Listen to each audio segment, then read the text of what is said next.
मेरे को बोलने को विधि टाइम बख्श दिया, इसके लिए धन्यवाद। धन्यवाद सभापति महोदय। आपने वर्ष 24-25 की पूरक अनुदान मांगों के प्रथम बैच पर बोलने का अवसर दिया, इसके लिए आपका आभार व्यक्त करता हूं।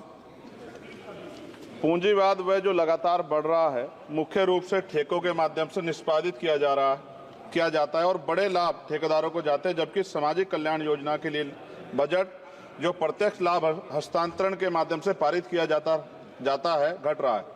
क्या सरकार पूंजीगत व्यय में वृद्धि के साथ अनुपातिक रूप से सामाजिक कल्याण योजनाओं के लिए बजट बढ़ाने की योजना बना रही है?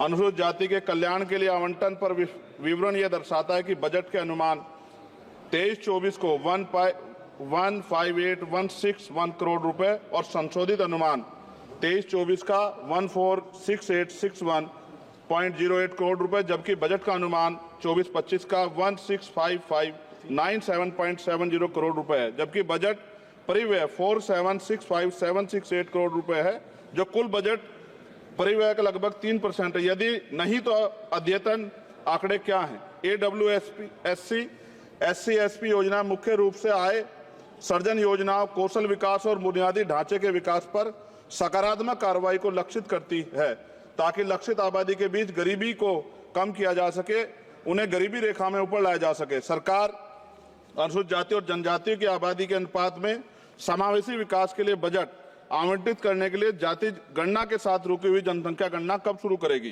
क्या सरकार बताएगी कि वर्ष 14-15 से वर्ष 23-24 तक प्रत्येक वित्तीय वर्ष के अनुसार SC, SP और TSP के तहत बजट की वह स्थिति क्या है?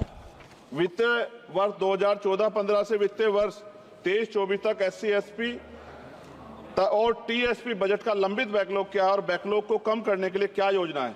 क्या महात्मा गांधी राष्ट्रीय ग्रामीण रोजगार गारंटी योजना कार्यक्रम पर मद से 1 से पता चलता है कि 23-24 का वास्तविक व्यय 90806 करोड़ रुपए था और 24-25 का बजट अनुमान केवल 86,000 करोड़ रुपए था, जिसमें ग्रामीण श्रमिकों को रोजगार की गारंटी देने के लिए मनरेगा अधिनियम 2005 के तहत 100 दिन में काम देखते हुए भारी कमी की गई है। क्यों? 13.07 करोड़ सक्रिय श्रमिकों को दर्शाता है, जबकि बजट आवंटन 92.56 करोड़ 2024-25 में व्यक्तिगत दिवस सर्जित किए गए, यानी कि अब तक 7 दिन का रोजगार सर्जित किया गया। शायद G20 शिखर सम्मेलन दिनांक 7 फरवरी 2024 के वक्तव्य में संशोधित अनुमान के 74524.29 करोड़ रुपए की खर्च के संकेत दिया गया, जो बदल सकता है। बजट अनुमान 24-25 के तहत सक्रिय जॉब कार्ड धारक श्रमिकों को कितने दिनों की गारंटी कार्ड नौकरी की योजना बनाई गई है? राष्ट्रीय स्तर पर औसत दैनिक मजदूरी भुगतान क्या है? यदि सभी सक्रिय कार्ड धारक श्रमिक 100 दिन काम करते तो कितने बजट की आवश्यकता है? क्या मुफ्त अनाज देने के साथ साथ अतिरिक्त नौकरियां देना उचित नहीं? क्या यह वांछनीय नहीं कि सक्रिय कार्ड धारक श्रमिकों को कम से कम 6 महीने में 180 दिन की आजीविका रोजगार सुनिश्चित करने के लिए मनरेगा निधि में वृद्धि की जाए, ताकि उनमें अपनी रोटी कमाने का गर्व की भावना पैदा और सम्मान के साथ जीने का अधिकार को बढ़ावा मिले।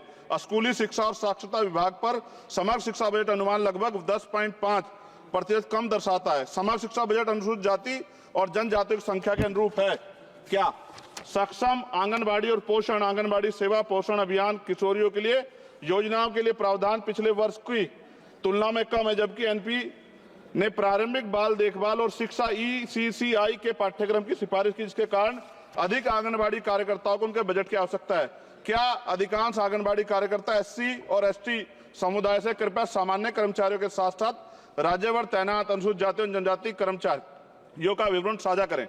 आंगनबाड़ी कार्यकर्ताओं में अनुसूचित जाति और जनजाति की राज्यभर प्रभावी उपस्थिति का प्रतिशत क्या है?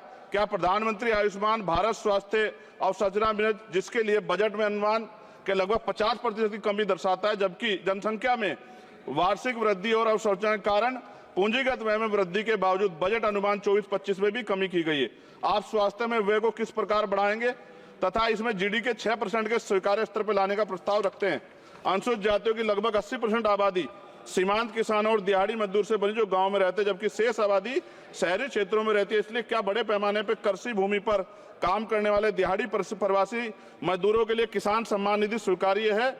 यदि हाँ तो अनुसूचित जाति और जनजातियों के अनुसूचित जाति मजदूर और सीमांत किसानों के राज्यभर कितनी किसान सम्मान निधि दी गई, क्योंकि योजना का नाम किसान सम्मान निधि है।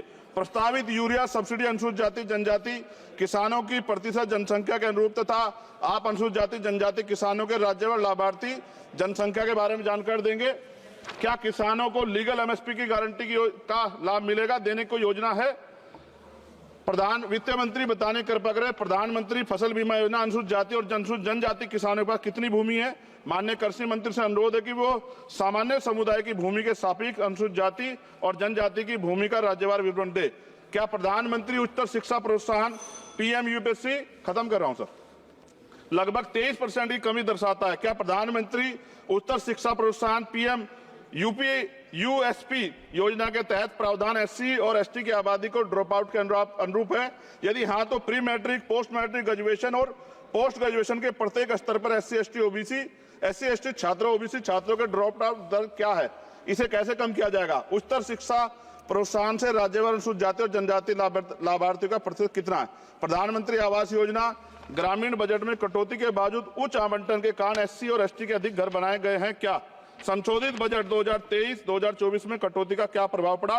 वर्ष 23-24 और 2023-24 के राज्यभर 22-23 और 23-24 के राज्यभर एससी एसटी समुदाय के साथ सामान्य समुदाय कितने घर दिए गए? सरकार द्वारा एससी एसटी और सामान्य समुदाय के राज्यभर कितने घर आवंटित हैं? क्या सरकार एससी और एसटी उम्मीदवारों की आवंटित घर की सूची पते के साथ राज्यभर दे सकती है? और अंत में महोदय, सबसे ज्यादा जरूरी है एससी एसटी वर्गों, ओबीसी वर्गों की जान की सुरक्षा। एनसीआरबी का डाटा यह कहता है कि इतनी महिलाओं पे रेप एससी एसटी की और हत्याएं होती हैं, आज भी जुल्म होता है और कहीं कोई सुनवाई नहीं है, ना राज्य सुनता है। और केंद्र को, क्योंकि हम केंद्र से जुड़े हुए हैं, हम लोग केंद्र में कहते हैं तो वो राज्य के ऊपर छोड़ देते हैं। क्या दलित, आदिवासी, पिछड़ों को मरने के लिए छोड़ दिया जाए? क्या उनके जीवन का कोई मोल नहीं है? क्या उनकी बेटियों का सम्मान नहीं है? क्या उनकी बेटियां देश की बेटियां नहीं है? क्या उनकी माओ को अपने बच्चों की सुरक्षा की गारंटी मिलनी चाहिए, नहीं मिलनी चाहिए?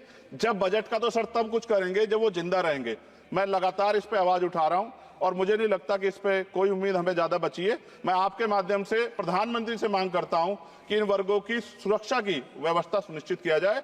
जब जिएंगे तभी तो कुछ आगे बढ़ेंगे, और अभी तो 75 साल बाद कहां खड़े हैं, ये किससे छिपा बनी। बहुत बहुत धन्यवाद श्री दर्शन, आपने मुझे मेरी बात रखने का मौका दिया। श्री दर्शन सिंह चौधरी जी।